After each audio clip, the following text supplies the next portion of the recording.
when I've talked to other guys about like why they won't seek help or look for advice to other people, my the response I often get is because it went poorly when they did.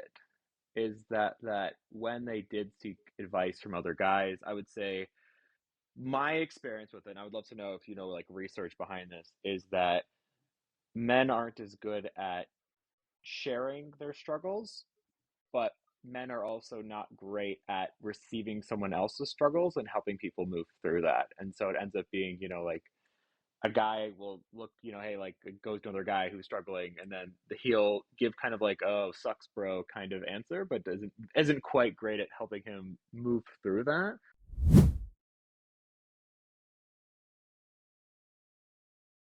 Thanks, guys, for joining us today again. Taking some time out of your afternoon.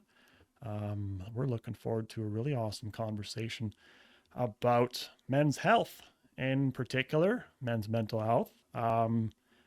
Much is the case for our team at Revive Wellness. We talk about many aspects of health from multiple different areas, multiple perspectives, multiple disciplines, which is why we have all the folks here that we do. We got the nutrition component, we got the mental health component, we got the fitness component. So we have all angles covered here, which will be hopefully an excellent conversation about men's mental health. Given that it is Men's Health Month, it's in June, and so a timely topic. Uh, the theme for this year is never alone. And there's a few stats here that I feel like Sharon would probably be a better fit to introduce those stats. So, Sharon, can we go into these stats a little bit? Introduce this theme a little bit more around the theme of never alone. Sure, thanks, Brandon. So, Never Alone is exactly how it sounds. It's none of us never has to be alone. So, it's about encouraging people, men and people who are not men, to seek help, and that there's always support and resources available to all of us. The reason why we're focusing on men, not only because it's Men's Mental Health Month, but 64% of Canadian men report moderate to high stress. And only one in two of those men are seeking help.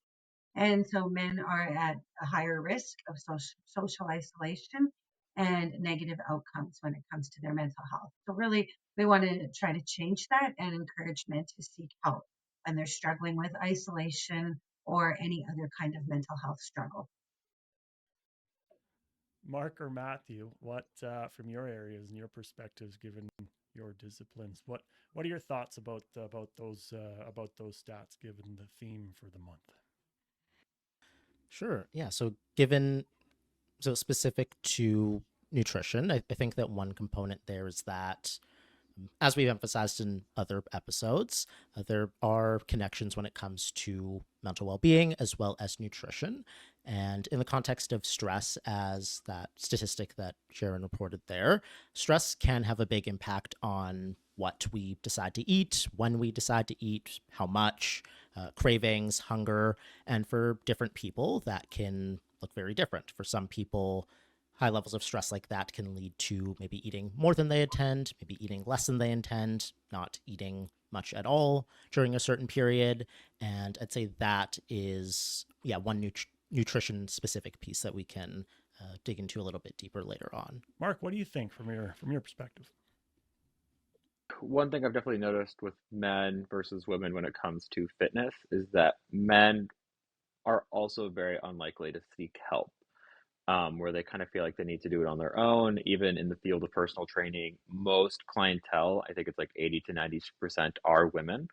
And that for whatever reason, it seems that if a man is struggling in fitness, whatever his fitness goals might be, it seems that they will less likely reach out to getting a trainer or getting someone to help them. And that can lead to inefficient training, I would say, where they're doing a lot of work, but that work is not necessarily paying off. Whereas if they reached out to somebody, they would be able to get better results quicker and also like enjoy fitness more because if you're doing a lot of work, but you're not kind of seeing the results from it, it makes it a lot harder to stick to in the fitness space. And so for whatever reason, women seem better at like, okay, this is something I don't know how to do. I'm going to look for guidance or advice, whether that's a trainer or someone online, whereas men will kind of just push through as opposed to thinking about like, well, maybe I could just learn from someone else, train smarter, and get better results. Where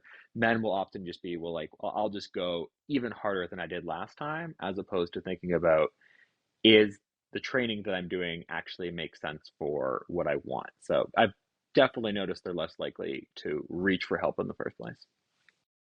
Well, it sounds like there's some overlap in some realm.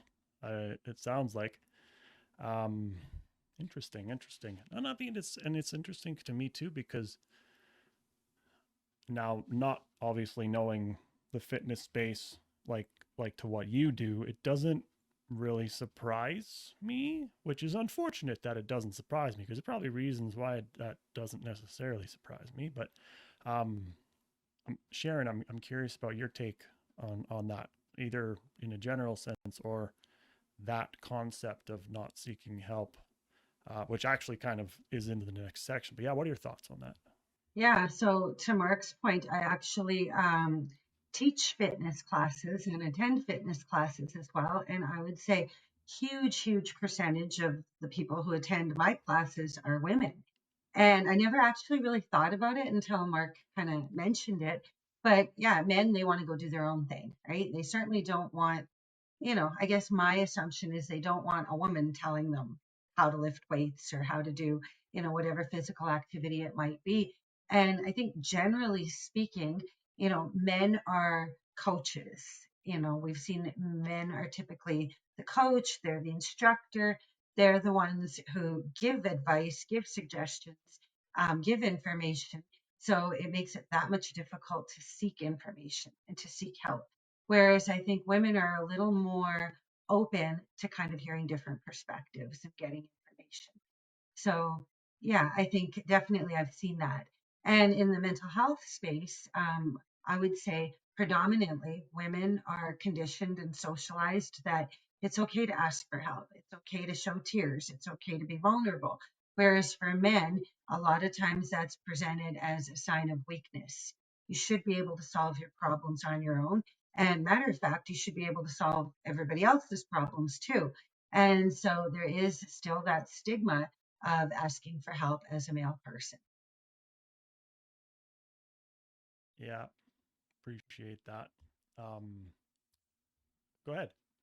I find the same when it comes to group based nutrition classes or nutrition education. I've had some where it's, yeah, 90% women, 80, and that tends to be pretty common, I'd say, in most of the group classes I've done, either it be more like community based or more research based.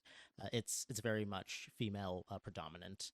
Maybe nutrition even has even more of that because nutrition can also be seen as more, yeah, like changing dietary habits can sometimes also be either more targeted towards women or more valued by women compared to men. Uh, Sharon, could I ask like a quick question about like not reaching out for help and kind of get your understanding about it? Sure. So I think when I've talked to other guys about like why they won't seek help or look for advice to other people, my the response I often get is because it went poorly when they did. Is that when they did seek advice from other guys, I would say my experience with it, and I would love to know if you know like research behind this, is that men aren't as good at sharing their struggles, but men are also not great at receiving someone else's struggles and helping people move through that. And so it ends up being, like a guy will look, hey, like goes to another guy who's struggling, and then he'll give kind of like, oh, sucks, bro, kind of answer, but isn't quite great at helping him move through that.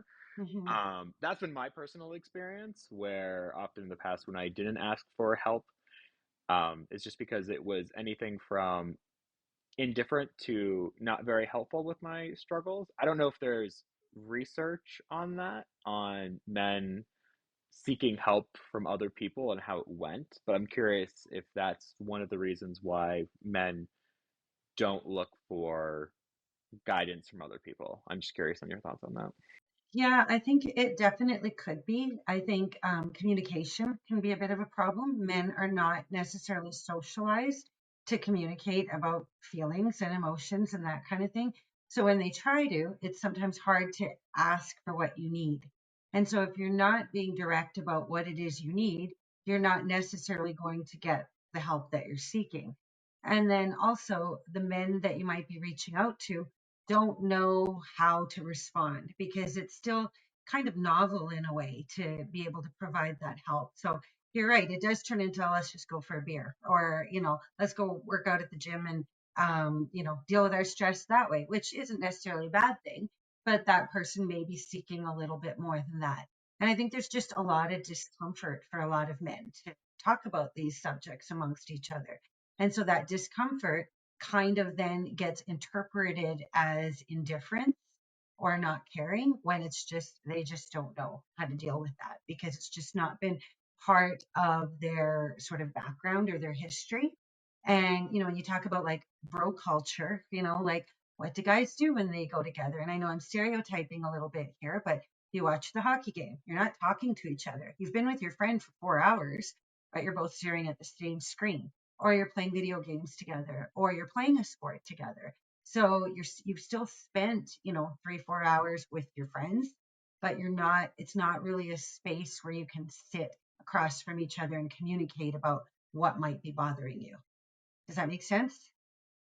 Yeah, yeah, it does. I would say it also accurately describes maybe the male friendships I've had in my life, where it's not, we'll hang out, we'll play video games for a bit, but I think if I went to him and I was like, "Hey, I'm really struggling with something," it's not that he wouldn't care, it's that he wouldn't know what am I supposed to do right now with that information. That they're just like, um, where I feel like women have a much more or just seem to be much better at like, oh, okay, like my friend's going through a tough time, like here's what I can do to emotionally support her. Whereas a lot of the male friendships and like people who like me and like known for several years, like if I went to them and I was like, hey, like I'm going through a hard time because of this, they just don't seem to know like what I'm supposed to do other than say like that sucks. So that's yeah, just they don't have the skill has been like my experience. So I think that yeah. And even the vulnerability, because it might require them to say, you know what, I went through that too. And it was a hard time for me. And, here's how I got through it. So again, it may be hard for them to kind of let that guard down a little bit because I think a lot of men's friendships are characterized around activities. So you may have been friends with this person for 10, 15, 20 years, but you've never had that conversation, right? And I often hear it from men. I've got like 20 friends, but only one that I can talk to, or none that I can talk to. And I mean, my one of the roles that I play is I'm a mental health provider with the Canadian military, and so predominantly the clientele I see is men. And it's interesting how many of them prefer to see a female therapist versus a male therapist. I think partially for that reason, because they can let that guard down. I'm not going to judge them and think they're weak and they should, present in a different way. Whereas maybe there is that concern that a male therapist, I mean, it's not accurate, but they may have that fear that a male therapist may judge them for not being strong enough or not being able to deal with their problems on their own. So I think definitely there we do see that difference in terms of who men can go to seek help or feel they can go to. Okay, that makes a lot of sense. I think I've heard that from where a guy will finally get into a relationship and then suddenly he's like fight like a person who I can like emotionally go to, like it'll be like he'll have his boys for 10, 15 years that he's never talked to, but the minute that he has a serious relationship, suddenly the girlfriend hears things he's never said before to his boys, and for whatever reason that like reaching out to a woman seems to be easier for the man to make that step. I don't know why. That's your like I just don't know why that seems easier, but like that's what I've heard. I think because we think that, women are going to be more nurturing, they're going to be more caring, they're going to provide that support.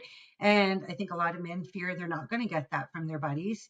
And so it is easier. And that woman doesn't necessarily have that 10-15 year relationship where they've been playing sports or playing video games. So they don't have kind of that background. And there's that trust for that woman, maybe that they don't have with their boys, right? Right. Yeah, no, that makes sense. Funny, actually, in the clients that I've worked with, I don't know what your experience is with this, Matthew, but as you two have been talking, I've been trying to cycle through in my memory of what my experience has been in coaching, nutrition coaching, of course, with clients that are male or female, or define themselves as male or female, and how they respond to similar questions that I ask. Because I mean, like, there's different variations to the questions that I ask the clients when I'm trying to get certain pieces of information or we're having certain discussions. But over time, there's enough, I'm only going to ask a certain question in so many different ways, unless I'm just having a real tough time with words that day. But it's in questions that I ask in like assessments, which when we're looking at lifestyle factors, a lot of it we talk about stress levels, we talk about stressors, what's impacting their eating habits, and all those things. And a lot of it ends up being not even nutrition related, but it'll end up, coming back around to nutrition. And the amount of times where I've asked questions related to stressors or social factors or things at home or work or any of these things that could impact somebody's eating habits that are stemming from either behaviors, thought patterns, social factors, any of those components, the amount of times that I've heard more so from males, now obviously this is my memory at play here, more so from males go, oh, I've never thought about that before. So, and it's not that that's a barrier or anything, it always leads to really good conversation. But obviously, some biased information a little bit, but I hear that less from females. Like, oh, I've never thought about that before. Obviously that, whether or not they actually are and that whether they shared that with me, even though whatever they were thinking, it could be different, but it's just an interesting thing to note. It kind of matches a little bit up with the story, Mark, that you were talking about like things that you would talk about with other folks and, whether they're male or female, what that experience is. Oh, I've never thought about it like that before kind of tracks in a way with that. Matthew, what have you had that experience in a similar way?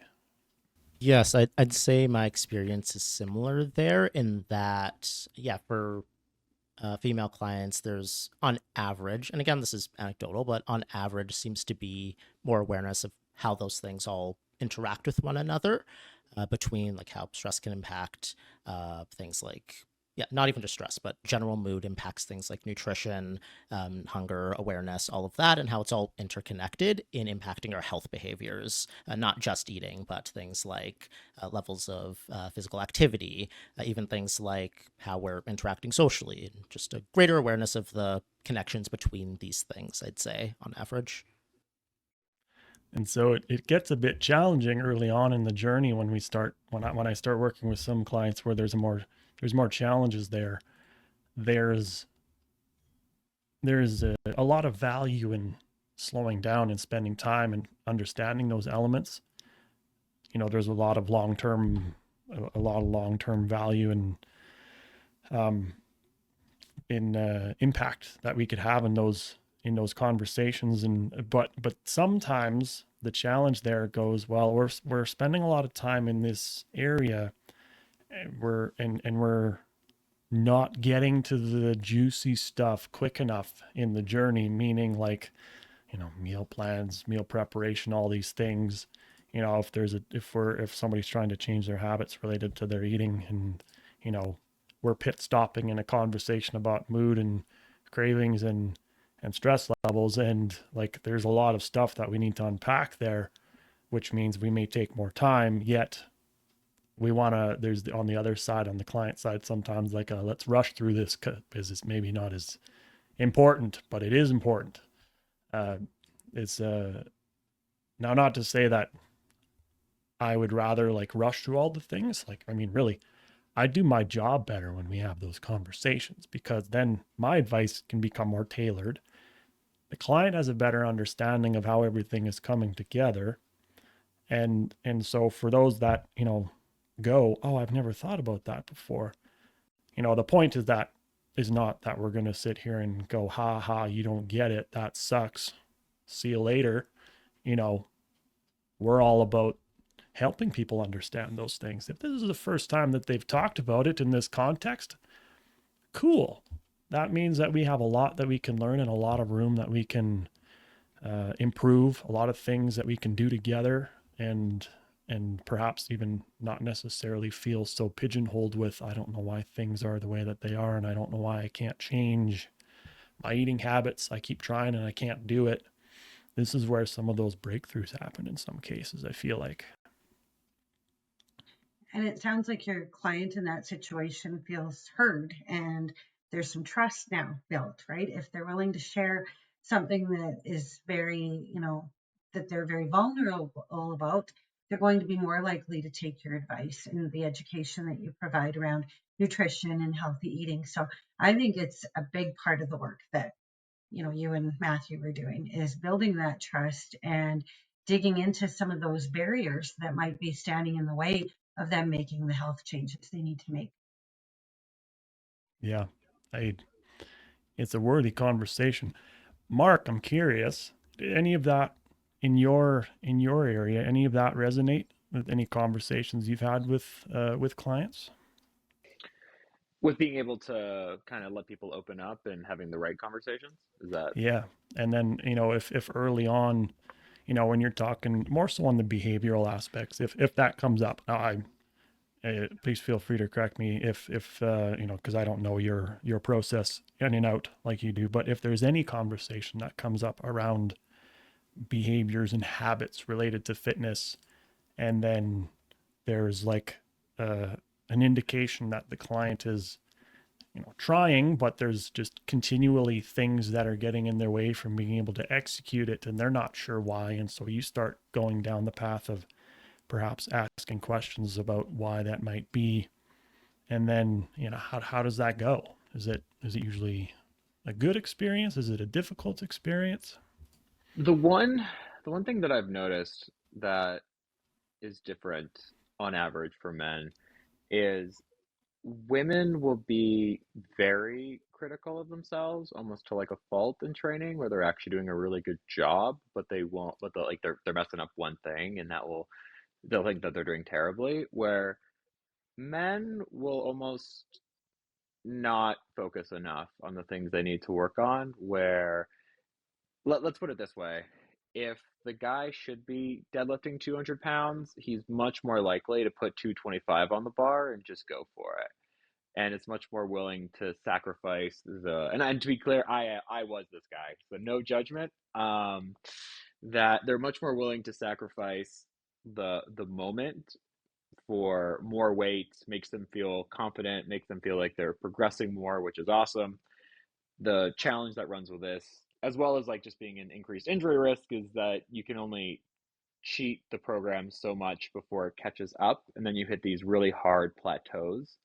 And the solution to hitting the resolving those hard plateaus is lowering the weight, taking more rest between sets, not going as hard, and really focusing on perfection, or not perfection, but focusing on like improvement over how much weight you're lifting. And I find that for a lot of guys, we have to have the conversation of like, it's great you're motivated, it's great you want to excel, but we have to make sure you have good form first, and that you're taking proper rest between sets, and that you don't just have these moments of like going off program where you're just like, I just want to go really heavy that day. So I was supposed to do sets of 8, and I just decided to do heavy sets of 3 just for fun. And that's fine on occasion, but it is one of those things that it tends to catch up to men, because I think they also just like, lifting heavy weights feels really cool, and I think they want to be known as a guy who can lift heavy weights. You want to be the guy who's benching 225, or curling 50 pounds, and you might not be quite ready for that yet, but guys are kind of more willing to sacrifice form, and again, like sacrifice for the moment. That's been my experience. That I think it's kind of, I think I would just call it like a male ego thing, where they might not be willing to wait for that to happen. And I'll use myself as an example where I worked on a 500-pound deadlift for a long time. It probably took 4.5 years of focused on that goal. Looking back, if I put my ego aside and focused on proper training, it probably would have taken me more like three. I probably could have saved myself like a year and a half, but because I liked lifting really, really heavy all the time, liked going for singles, liked going off program, that it probably cost me time in the end to reaching that goal. And only when I was dedicated to the program that I was following did I actually see the results I wanted to see and achieve that goal. But I hit a hard plateau there for a while, and in my head, I was like, "Well, I should just go harder." But there really is only so hard you can go. Like once you're at 10 out of 10, there is no 11, and it's kind of you have to step back and think more about like what you're doing. But yeah, I've seen that more with men than I've seen with women for sure. Interestingly enough, actually, hearing you put it like that, kind of there's a similar flavor here. Sharon, I want to, like, what do you think of this interpretation? So when I was describing um, what my experience was with some male clients, and that they just, they don't want to slow down. They just kind of want to just go. It's almost kind of like a let's just brute force this forward kind of thing. Let's just push hard because that's gonna make us go faster for sure. There is some of those undertones in Mark what you just described, kind of the I don't want to slow down, let's just push harder kind of thing. And and we can maybe generalize this to like any goal or thing that they're having a difficult time with, like a no, I just want to go in this direction, let's just keep pushing harder kind of thing. um, which I feel like there seems to be that common denominator between those two, between what I mentioned and what Mark mentioned. Is there any validity to any of that from your perspective? Anecdotally, again, I think, with women, we're more process driven, more process oriented. Where men, it's about the end goal, right? It's the finish line. So I do see that in my therapy when, when I'm seeing women, they're okay with however many sessions it takes, and they're okay with like taking a side road or a back road or whatever. They know eventually they'll get where they need to go. Whereas with men, I find it's kind of like, what do you mean this is going to take 10 sessions, right? And they really want to, like, they come once and they want a solution to their problem. And I know that's generalizing, but typically that's how it is. Men, I feel, are sort of more results driven. They're not that comfortable all the time in the therapeutic setting to begin with. So it's like, let's get in here, do the thing, and get out, right?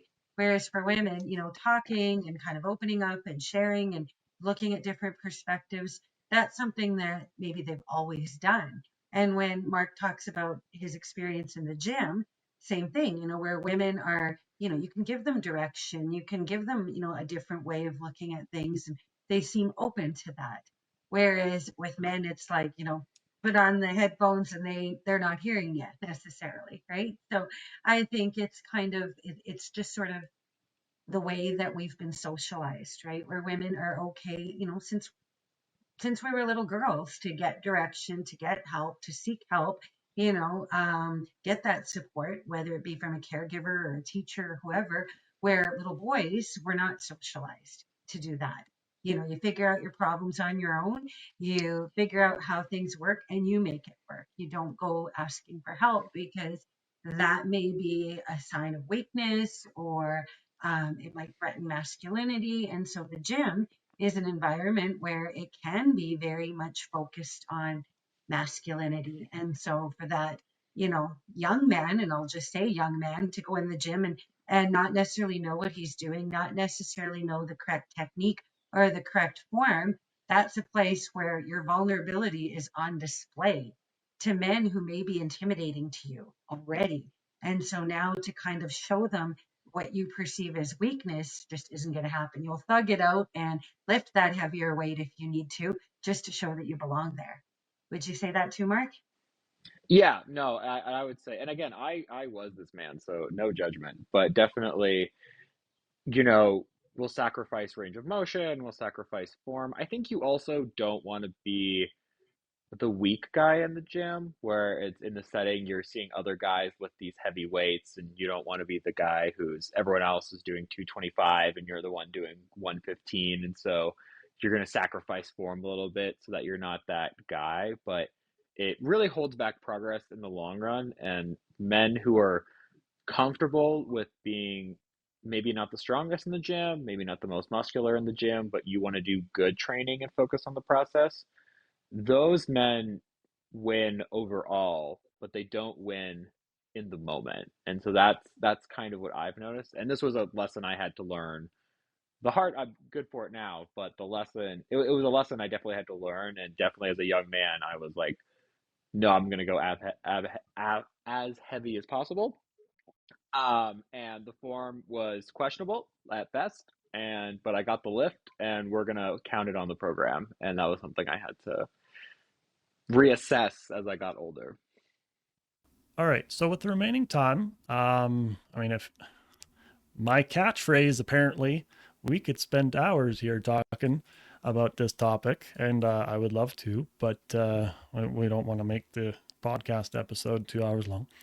So with the remainder here, we got a couple other areas we want to talk about, the effect of social media. Sharon, I think you were referring to a loneliness epidemic, and then we want a couple pieces that we want to go to that overlap into the nutrition and also fitness areas. So the impact of social media on men's mental health. Maybe Sharon, let's start with you because of course mental health component. But where do you see the biggest factors that lie in the effect of social media here?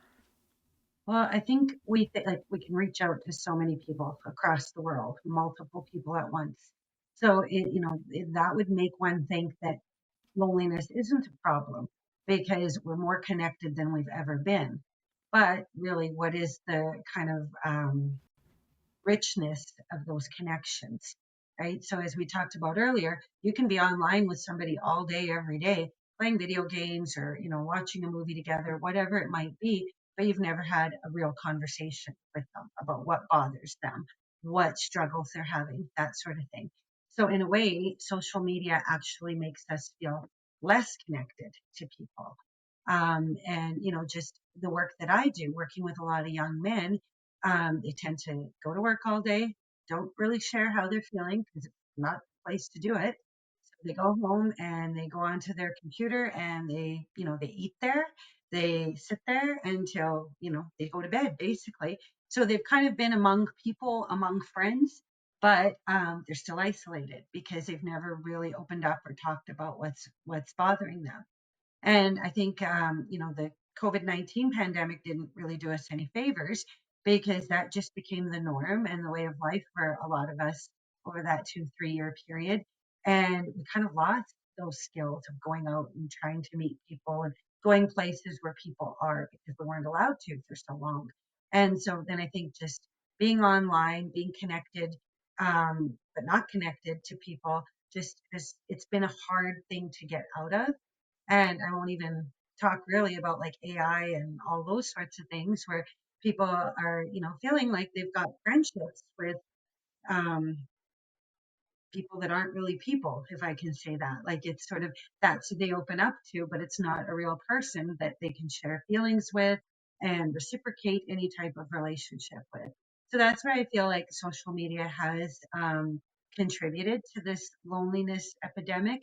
And then, of course, you've got what we call the manosphere, where, young men in particular are radicalized or they're involved in hate groups or groups of men who are very misogynistic, and they kind of end up down that rabbit hole without really meaning to.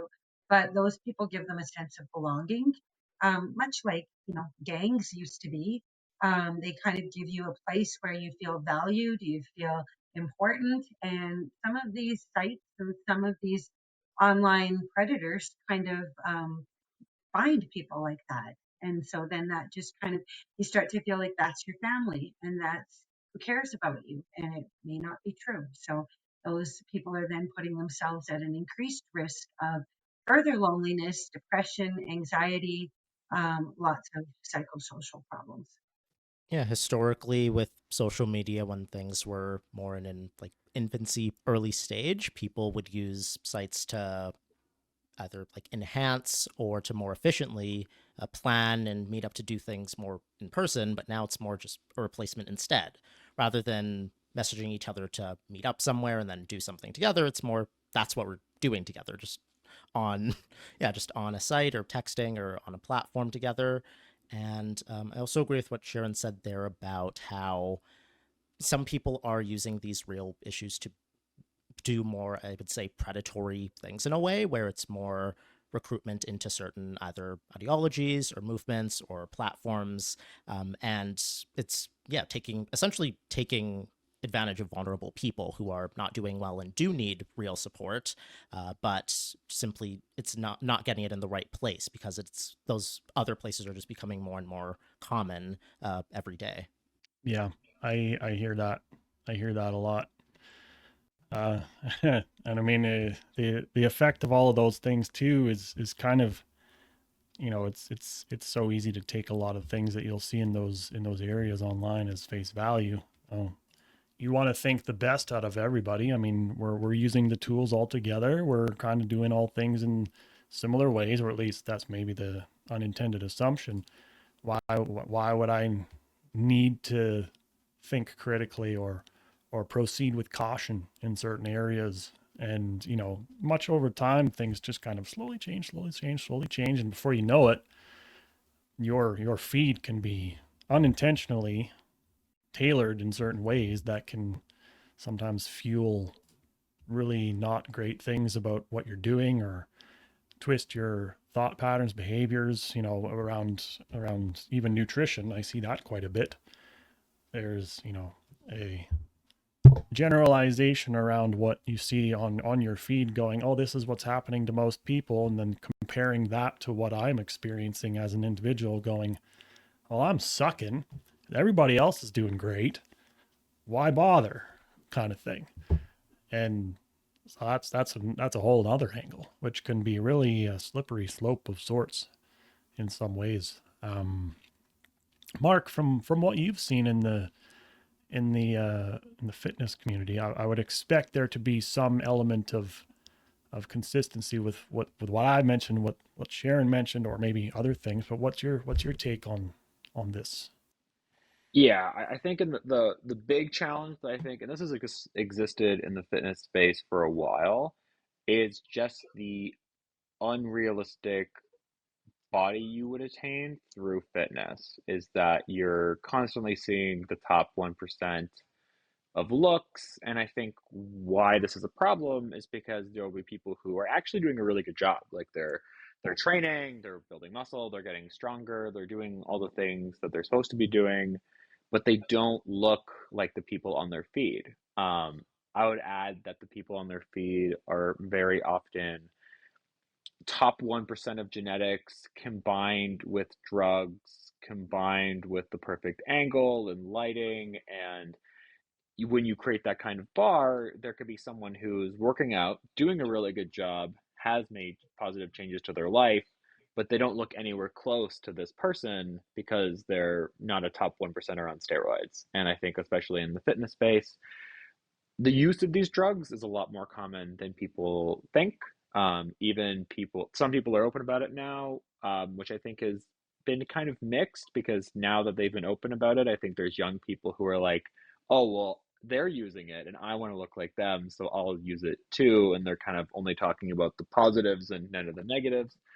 But I think it also makes it feel where the bar has shifted a lot, where you could take someone who has actually gotten really good results from training, but if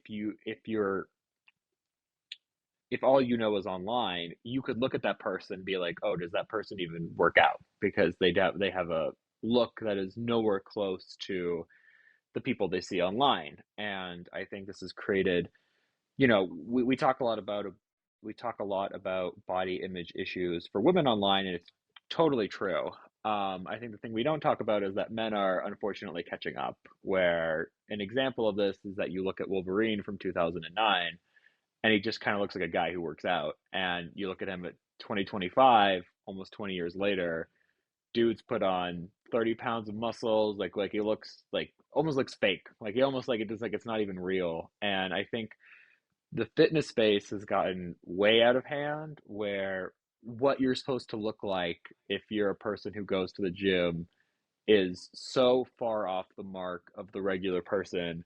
And I think this makes people, especially men, feel like they're not working hard enough or that actually drugs are the right solution, whether that's steroids or other things.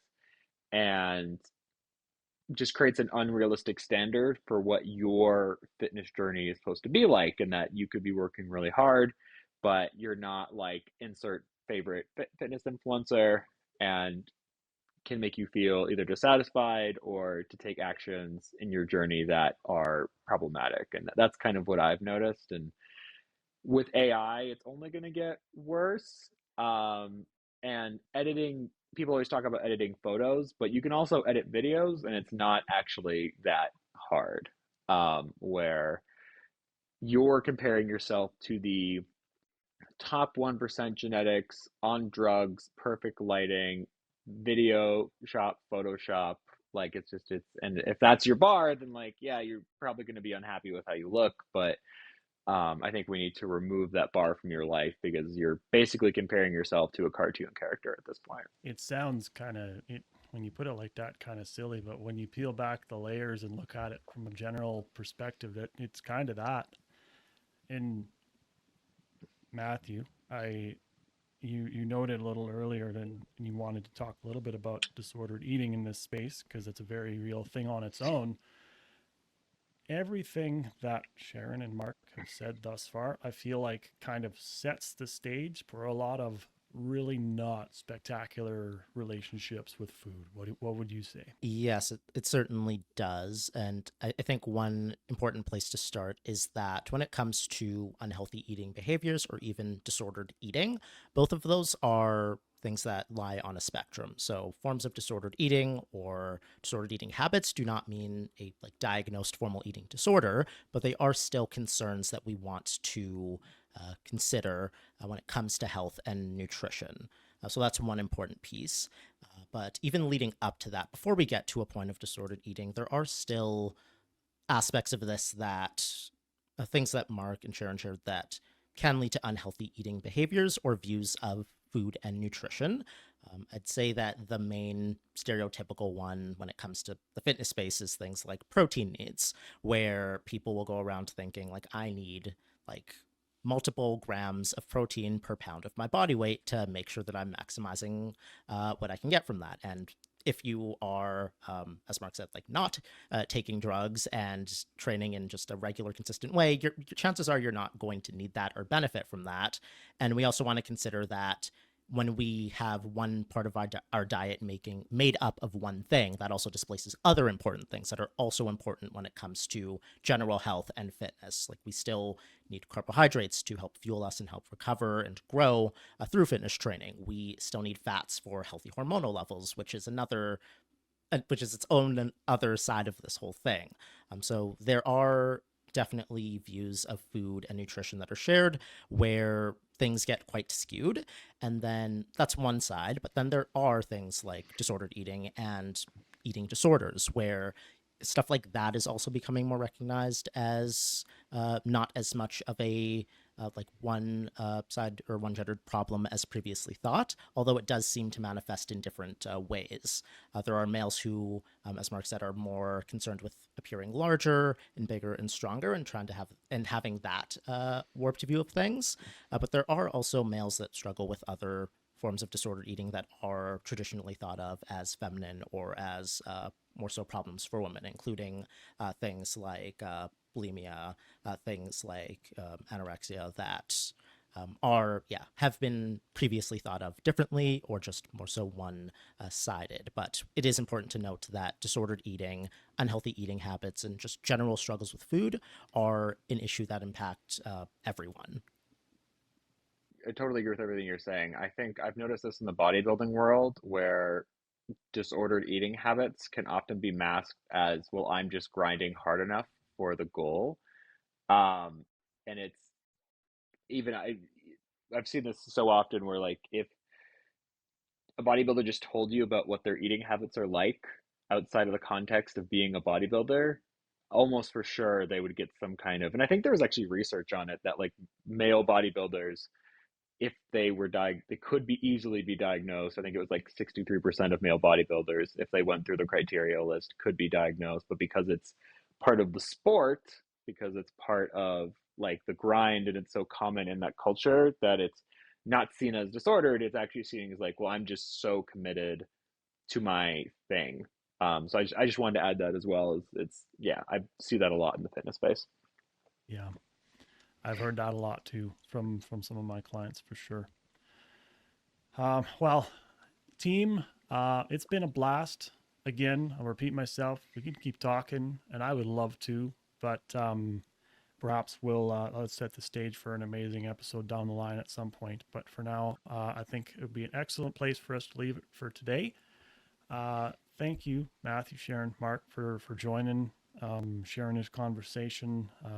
I enjoyed it. I always learn stuff when I host these podcasts, and I hope all of you found it equally as enjoyable in some respect for yourselves too. So for now, let's say good day, good afternoon, good morning, good evening, good night, whatever time of day that you're listening or watching. Thanks for watching or listening. If you made it this far, please feel free. I encourage you, check out our other episodes. Check out the episodes with Matthew. Check it out with Sharon. Check out the other one with Mark. Also, check out Mark's stuff all online. And I need to switch the taggers so I don't mess this up. Training Strong Women on Instagram is where you can check Mark out. Excellent material that you can see. You make sure to check out our podcast. We got it on YouTube, Spotify, Apple, wherever you find your podcast stuff. So thank you so much. Have an excellent rest of your day wherever you are. And we'll talk to you very, very soon.